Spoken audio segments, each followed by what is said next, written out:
এই বাবু, এই দেখো নতুন একটা ওয়াচ নিলাম। উফ, আবার একটা ওয়াচ? তুমি না কয়েকদিন আগে নতুন একটা ওয়াচ নিলা? কত নিল? হ্যাঁ, 25,000 মাত্র। আচ্ছা, 25,000?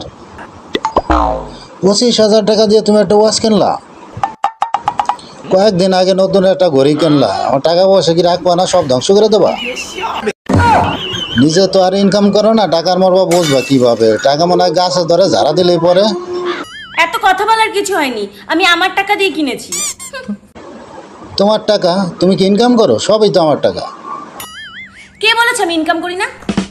রোজ সকালে বাসন মাজা, ঘর মোছা, রান্না করা আর তোমার জামা কাপড় কাচা, এগুলোর জন্য কি আমি কোনো মাইনে নিই? এগুলোর জন্য তো আমার মাইনে প্রাপ্য। আমি সেই মাইনের টাকা দিয়ে এটা কিনেছি, তাহলে এটা আমার টাকাই হলো না? আমি কেন মরি না?